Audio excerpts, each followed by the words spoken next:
dreamers. So I know a lot of people struggle with astral projection. So I'm just going to talk about some tips that I think will really help.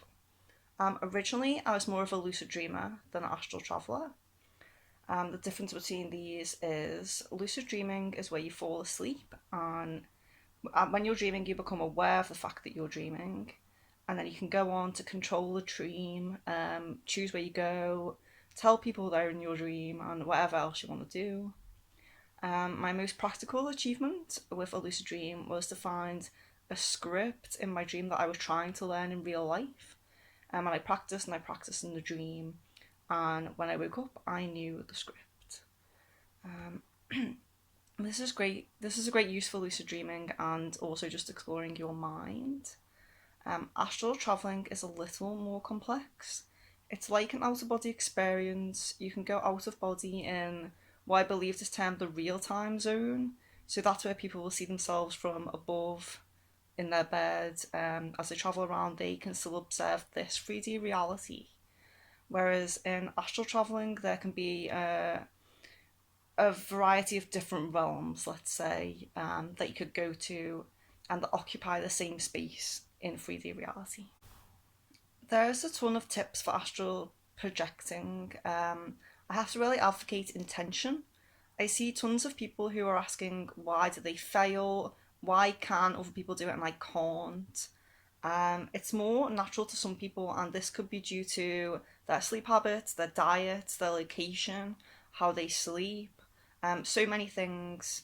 But if you have a negative mindset and use words like can't, you are setting yourself up to fail.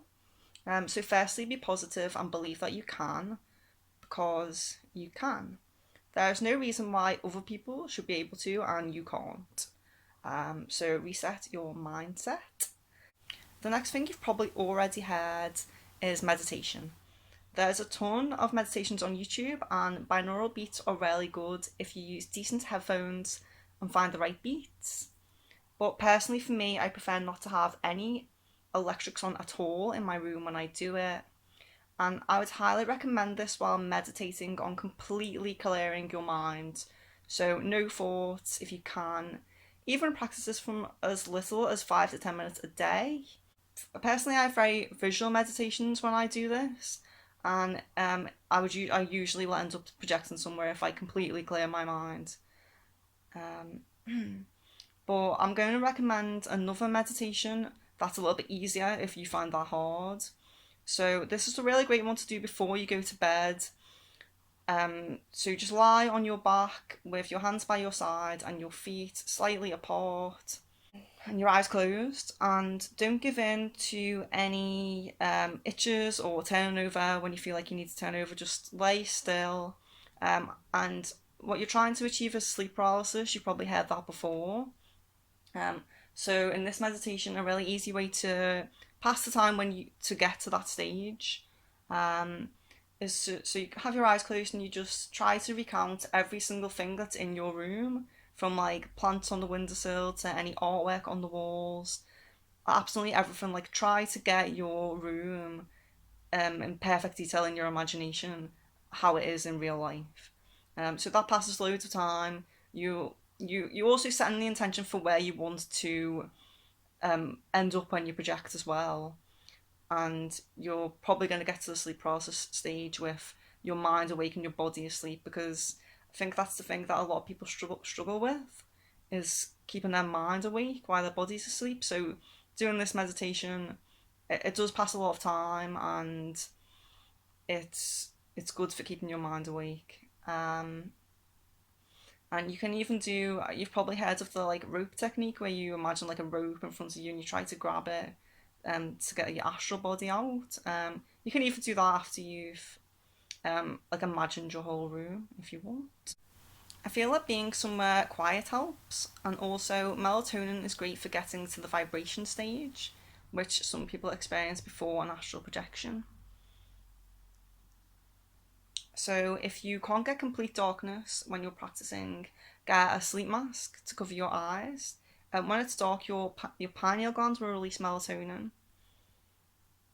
Then there's astral projecting from a lucid dream, which is great if you already lucid dream. Just gently wake yourself up from the dream, and you should already be in sleep paralysis, and then just try to leave your body from there.